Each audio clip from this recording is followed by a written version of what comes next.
Okay, so the focus today is mindfulness for sports performance. So we take a bit of a diversion in terms of what we've been doing so far.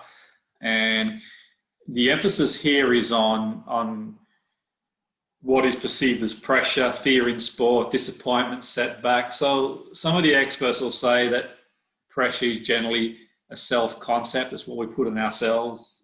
I suppose you could make a point. It's the meaning we give a situation. It comes from external and we internalize that. But most of the point, when you think of fear in sport, we fear what can happen. We focus a lot on the outcome, and the outcome being, we're going to win or we're going to lose. If we score first, we score second. Our expectations, guys, what we expect to achieve the game. We go into the game expecting to win. Our own expectations, what league we might be playing, others' expectations as well. Do we meet them? Imagine what might happen in the game. We dwell on what happens in the past. And also, we fear making a mistake. So maybe you don't want to beat a man because you're afraid of making a mistake, drew around an opponent. Fear of losing a place in the team. Fear of not getting a contract. Fear of disappointing others, teammates, family, friends. Appraisal, the opposition. Maybe we see them too good. Maybe we underestimate the opposition. But all that can overwhelm us and it can stunt our performance. So what we're going to sort of focus on tonight is how we can just minimize that. There are other ways, other than what we're going to talk about this evening, to do so. And we've covered some and we'll cover some more. But today we're going to focus on mindfulness. And what I want to sort of work with you is to be able to stay focused on the process. Whenever you find yourself in a situation in the game where you feel any sort of sense of fear or any apprehension, what might happen, what might not happen, focus on what you need to do in that moment. Go to process. If it's taking a penalty and you're worried that you miss, you're going to let the team down, you're going to let yourself down, then focus on the technique that you've been working on. Focus on that and also give yourself a timeout. Tonight, we're going to sort of focus on incorporating mindfulness in competitive training, how mindfulness and well-being are linked. It's your own well-being. So you're giving the mind a chance to rest. And we're going to do experiential exercise as well, and mindfulness 1, 2 towards the end. We know now, and you've sort of covered enough to know that a significant percentage of sport performance is in the mind. Yet still the majority of athletes, many athletes, maybe not the majority now, train physically, technically, and don't sort of train a lot mentally. Mental training is being recognized more and more. You're seeing some of the world's best athletes, sports people, even coaches doing meditation, and it really helps them. It gives them benefits, performance, especially what we mentioned earlier when there's fear and pressure. So mindfulness training offers a range of potential benefits in competitive athletes. It's like, for example, burnout, emotional exhaustion, reducing sense of accomplishment and motivation, dysfunctional coping behavior, low mood, and suboptimal response to training. So those sort of things we sort of can help.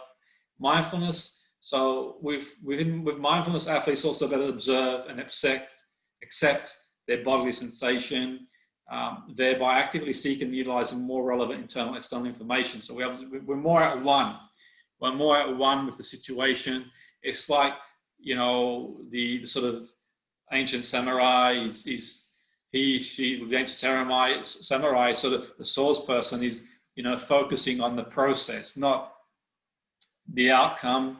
Once you start focusing on the outcome, you start forgetting what you need to do. And that's the one important aspect of mindfulness, is being able to sort of understand and be really aware of the situation. It also benefits people, not just in sports, in schools, in business, but certainly in my experience, football, I've worked with footballers, obviously people in other areas too. And it really helps a lot. And we're going to sort of show how it helps a lot. So we sort of, in the research, many athletes have characteristics that are incongruent to mindfulness and counterproductive in certain situations. So for example, maybe that sort of perfectionism, high expectations and anxiety on outcome orientation. So there's nothing wrong with having high expectations and sort of setting high standards. There's nothing wrong with that. But the idea is obviously at some point you need to do. You need to sort of focus on the doing. And mindfulness teaches us to focus on the moment. So you don't focus on the past, you got beat, or this player you played against, got the better of you, and it's in your mind. You don't focus on the mistake you made during the game. You don't focus on the future. You're aware of it, but the only time you've got is the now. And when you're playing football, sport, the only time you've got is the here and now. You can only affect things in the now. You can't go back into the past and change anything. You can learn, but you can't go into the future. You can only deal with the now. So the idea is to make better decisions, to disregard distractions that get in the way. Distractions could be people, they can be anybody, ranging from friends, even sometimes, I've said before, and this is not undermining anybody, I'm just saying sometimes you get parents telling the athlete how to perform, and they mean well and they care, and it's great, but equally in saying that, from a sports perspective, they don't generally see what the coach sees, and that sometimes puts more what you could call as pressure on the athlete, and more confusion, more distraction. So you need to focus on sort of what's going on. Mindfulness skills also have important effects on sports performance, and athletes need to be able to accept that they will sometimes fail and move past it. As long as you're playing sport, there's times, guys, that we're going to get beat. It's just the business we're in. You don't win all the time. It happens. We do our best to win all the time. And if you're sort of stewing over the past, you're not focused on the present. And if we don't regulate emotions, then the issue is we become impulsive and make more decisions, poorer decisions that we normally wouldn't make.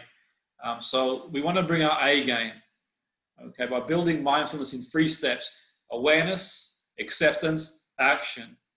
Call the A game, okay? So we focus on the now when you're playing, the moment. It helps you become engaged in your current action. You're aware of your own sensations, environment. You accept the disappointment and maintain a productive focus and energy. And simplifying your physical actions by improved lower stress breathing and movement. So you go off to take this penalty, for example, and you've got the expectation you put on yourself and other people to score. It's a key moment in the game, and you need to focus on that moment, the doing. When you're training, the last game's gone. Okay, if you played a game on the weekend and it didn't go the way you wanted to go, that's gone now. It's about now, focusing on now. So with physical training and the other mental training we covered, mindfulness gives us a combination to enhance athletic and competitive performance. So the issue is, you see some footballers, for example, they have a good chance to score a goal, they miss it, and then you see them, they're focused on that miss, then another chance comes their way, and they're not in the right place mentally to take that chance. And then the game sort of starts cascading away from them. Equally in saying that, we know sometimes we take the game home, we get beat like anybody else. If I get beat in a game of football, and it certainly has an impact because like you guys, I like to win. We're winners. But equally in saying that, tomorrow's a new day. We go again. We clear our mind. And this is really good as well for you if you're doing exams and you're at school and you need that sort of sense of calm and peace. You're able to reflect. The skill to be still and focused, to communicate reflectively and make decisions, unburdened by private experiences. So you can reflect on the game. What did I do well? What did I do that I need to improve on? Am I being true to myself? What can I do now to improve? And we see this in business, psychological flexibility in staff. It's very heavily linked, correlated to decision-making, problem-solving, task performance abilities, enhance emotional intelligence, and reduce defensive routines. And you sort of can translate that to sport.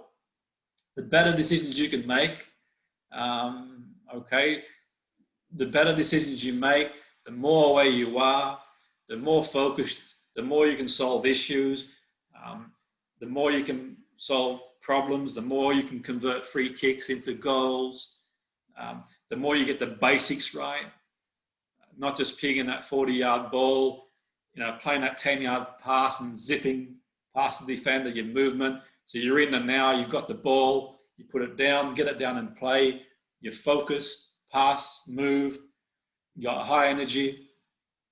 You can develop these sort of habits, these good habits. There's a gap between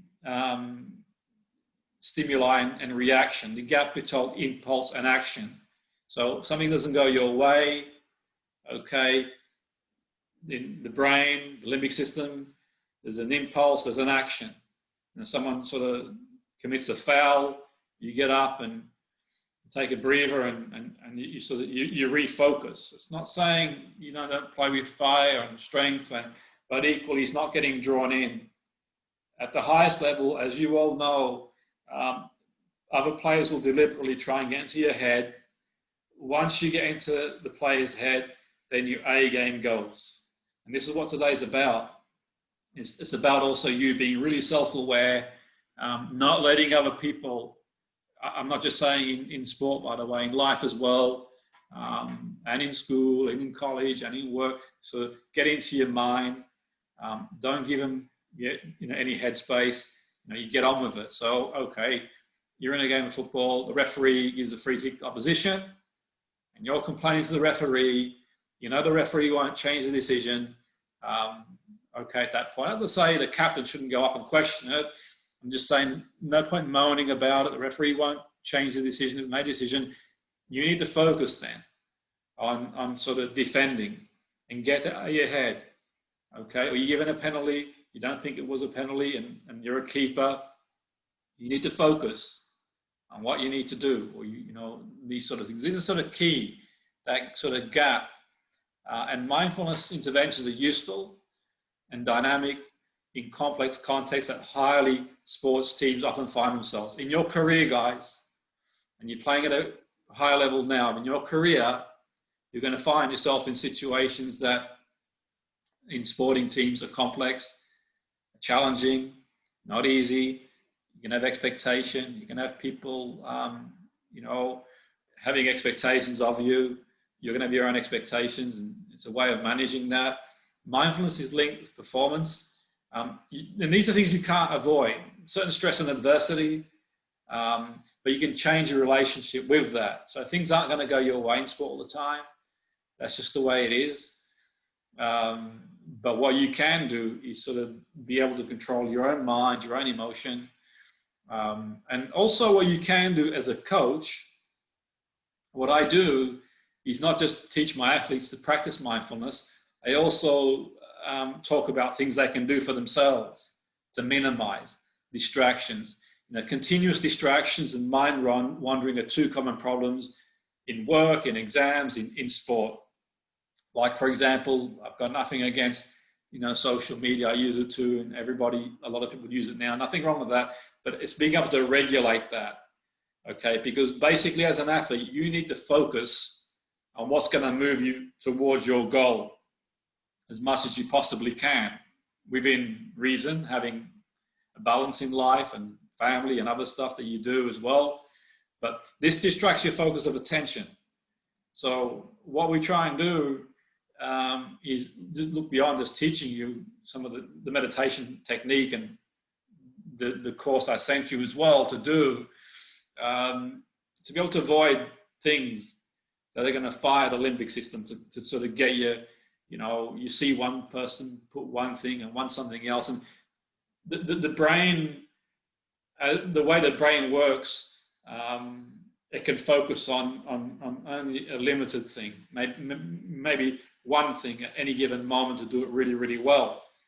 And it's not easy to keep the mind focused on that one thing.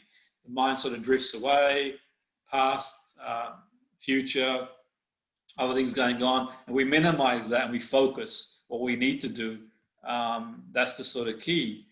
going forward. So the brain gets overwhelmed. And when the brain gets overwhelmed with too much information, it goes to what we call survival mode, okay, leading to impulsive judgment, reduced flexibility, limited creativity, increased frustration, even hostility. So you're giving yourself too much information. And this is one of the reasons, guys, I've said before, and I'll say it again, I've got nothing against, for example, parents coming along to games and sort of they're passionate about the game, they want the best for their children. Nothing wrong with that. I'm a parent too, I know what it's like. But equally in saying that, there's a line between giving the player extra information, because all that information going into the player's head can be overwhelming. And as the coach, in your position, you're the qualified one to make the point. You can make a point. I'm saying don't have an opinion, but the key thing is really you get a set of instructions that the coach gives you. Okay, if someone's giving you other instructions, then it's overwhelming the brain, and the chances are it's putting you in a situation where you just struggle to focus. Okay, and that's why it's really important that when you look to improve the game, yeah, obviously ask people, professionals that and coaching staff, but equally in saying that, focus on the task in hand, especially when you're playing a game of football, by the way, or any sport for that matter.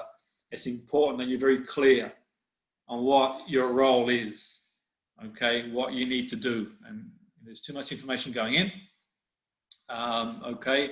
And we've seen in business, the research suggests that employers, for example, I work with businesses too, they find themselves drifting away on other things that they need to do. Now, if that happens in sport, okay, in business, you might get away with it. I'm not saying it's a good thing, but you might get away for a bit longer. Happens in sport, you'll get found out. If you're not focusing on the now in sport, what do I need to do now? Then it's going to increase our ability to be consistent.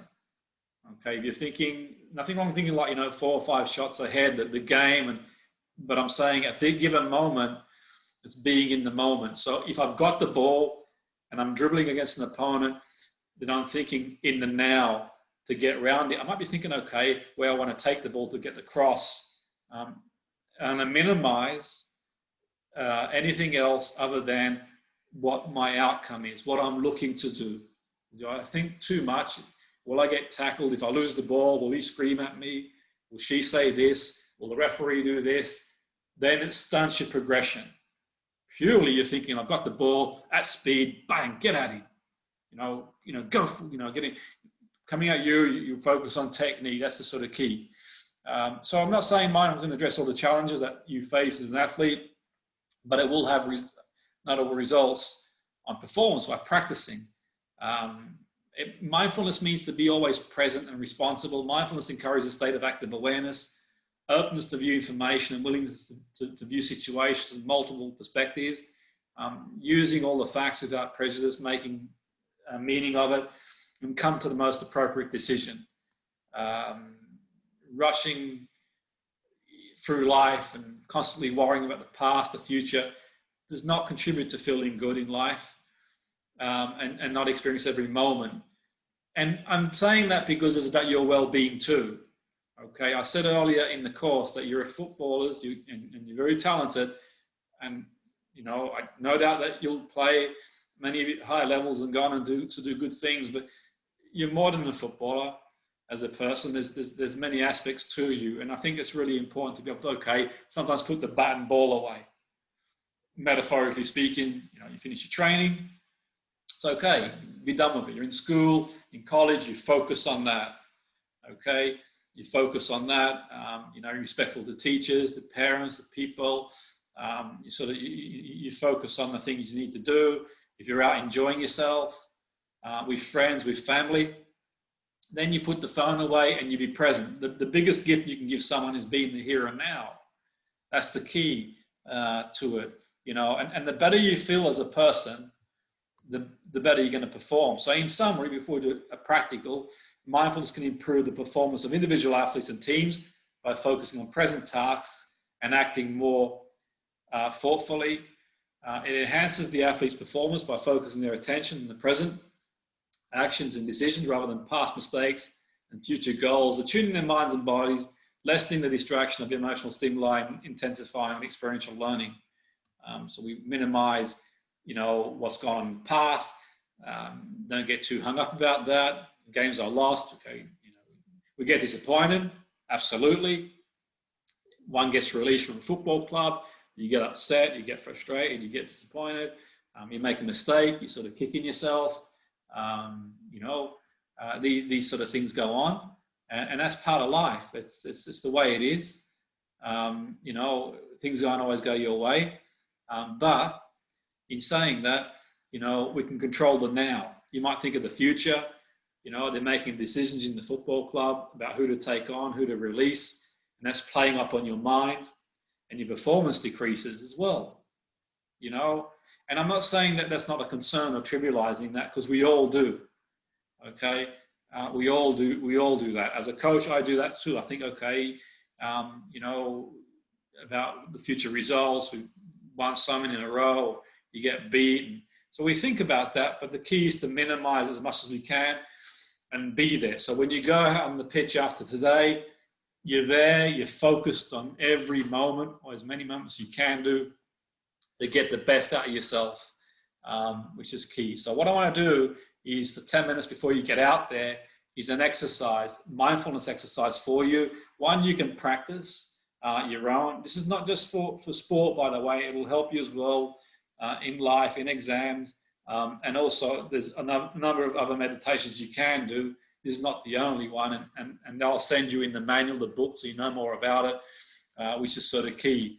And this is, a good way to start Monday morning. I'll put this together intentionally with the, thought in mind that you start a fresh week and basically it's a fresh opportunity to sort of move forward. So if it's easier for you to close your eyes, you can do, to block out the outside world.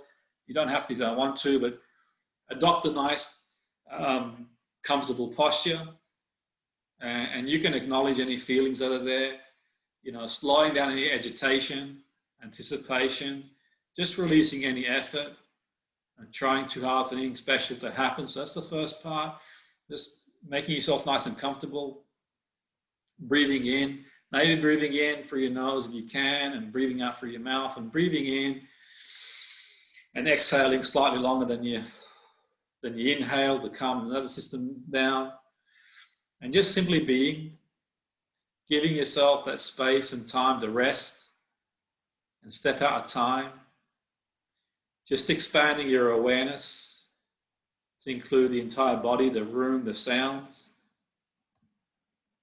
Use your breath as an anchor to quicken it back to the present moment experience. Whenever we find ourselves, we've been carried away by a series of thoughts, you can bring it back, focusing your sensations on the body or sound, getting out of your own head, focusing on your breathing, letting go of the events of the day, tomorrow, yesterday, just being in the moment, just slowing the mind right down. And you can slow the mind right down by breathing and focus on your breathing. And you might notice some thoughts, and the thoughts might be running through your head about your performance, past performances that may not have gone the way you want them to, results, all these sort of things that are running through your mind. Just slow them down. Okay, as you slow them down, I want you to sort of release any tension.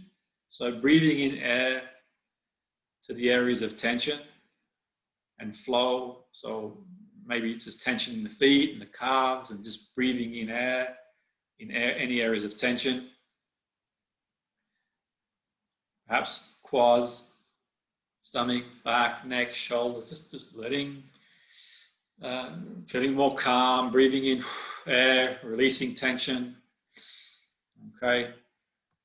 As you release the tensions, anything that's been on your mind the past few days that you think game related that haven't gone the way you wanted to go, and you might be stewing over it. Okay, just allow yourself to bring that feeling to the memory, and not resist it, not try and challenge it. Okay, it's okay to have a bad game. It's okay to feel that way. We don't always have to challenge it. It'll pass. Every feeling will pass. Let it sort of pass. So open to experience without resisting. And as you do that, you'll probably notice sensations in the body or any thoughts. Okay, and not resisting them. And hold that thought. If it's a game or something hasn't gone the way you want to go, or a performance, just hold that thought in the space of awareness. Think of the narrative. What's the story? Are you blaming someone else? Is someone blaming you? Are you the victim? Are you trying to change what's happened? Are there patterns that happen in games? Is there a recurring theme? Holding those sort of thoughts. Just explore the dialogue and see if you can hold it in your awareness the same way you would hold, say, if you stub a funny bone or toe and you feel physical sensations. If you hold a thought there, it's okay being okay. It's okay to be disappointed if the game hasn't gone your way. It's okay if something was on your mind, and rather than try and suppress it or fight it, just let it be. It'll pass. Okay, just being aware and noticing how the thoughts, emotion, the feeling pass through your mind, dissolve into the back of your awareness, and explore the relation between the feeling, thoughts that arise, and how that reflects in your body sensations, what happens to you, any strong feelings about the situation. Observe the whole cascade as if you're watching a film, fully present to what is going on, fully aware, but not taking the entire reel, just the images. The experiences that pass through the mind before we end this practice, just remind yourself that you can return to this mindfulness awareness at any point during the day, whenever you sort of feel stressful situation, unpleasant situation, unpleasant interaction. You can go back through this, and that could be, okay, maybe training hasn't gone as good as you wanted to. It could be you've had a situation where you've disagreed with somebody. It could be that you feel something wasn't fair. It could be you're a bit frustrated about a game, or frustrated about an exam, or, okay. And you can do this and not have to challenge it. And this is quite useful across a broad range of areas. And instead of being carried away by the feelings, guys, and the stories that arise with them, just reconnect to your body and breath and just see what happens if you mindfully become aware of the experience as they unfold in real life, real time. You've always got a choice how strong you experience. Even if it feels like it's completely taking over you, it's always up to us to choose how we respond in every moment, every situation. There's something to sort of experiment in. I'll sort of send you the obviously the course manual too to read, and you can work on it. You can practice as well, which is key. And obviously, if you're playing a game, it's not practical to sort of do. But what you could do during a game is just every now and again just check into your breathing and your awareness. Just be aware. If you find yourself in a game situation, guys, where it's not going the way you want it to go, perhaps the other team score first. Perhaps you get a yellow card or a free kick goes against you. Just practice your breathing, and sort of what you want to do. If you sort of find yourself, like I said earlier before, in a practical, you can practice the mindfulness stuff outside the game. Absolutely. There's something to do. The more you work on it, the better you'll be at doing, and it has a correlation to your own well-being. But what you can do during the game, if you find yourself being carried away, you get the yellow card or a free kick goes against you, you miss a penalty, or perhaps you are in a situation where things aren't going the way you want to go, tell yourself to focus. What do I need to do in this moment? Break it down. break it down, break it down. So rather than think of the big picture, what you do is you break it down. So if you're going to take a penalty and you feel under a little bit of pressure, the expectation, you're afraid, I could miss, I'll let my teammates down. What if it doesn't go in? What are people going to think? Okay, what you just stop, take a breath, get the ball.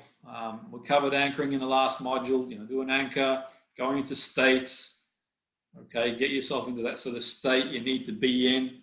But even before you go into that sort of state you need to be in, you can tell yourself exactly what you need to do in that moment. What do I need to do to give myself the best chance to achieve the outcome in that moment? And that's the question you can ask yourself throughout the game. Okay, what do I need to do now, okay, to affect the game? That's a question you can ask yourself throughout the game, because if you find yourself getting carried away into the future, if you sort of let the fears run through your mind, then it's going to stunt your ability. Okay, you start letting fear run your mind, and placing unnecessary pressure on yourself.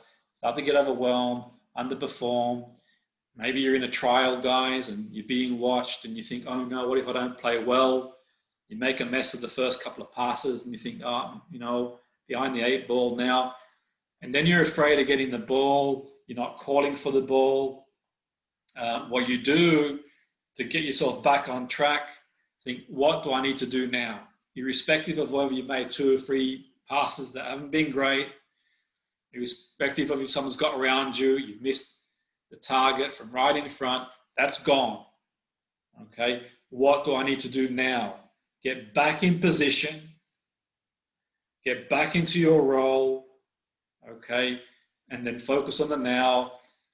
Ball comes to you, you play the ball as you see it, okay, and you let the pass go and don't get too caught up in the outcome. And that's the key to it, guys. So that's today, guys. It's been a great session, maybe a little bit different than we usually do, but I'll sort of send you the manual, the follow-up. You can sort of read through, practice the mindfulness as well. Next week, we're going to look at something different again, which you'll really enjoy. We're going to look at, how we can use hypnosis to be able to help us with confidence in sport, rehearsal, and many other things. And I'll do an experiential exercise and just very briefly go into, hypnosis very, very briefly, some little bit of theory behind it, but more practical, because that's what you guys want, practical stuff. But I'll send you theory too, because that'll help you, and you can do that in your own time and pace. So well done today, guys. You've been absolutely fantastic. And any questions, as always, comments otherwise, you've got my details. Get in touch, and we go again. Have a great week, guys.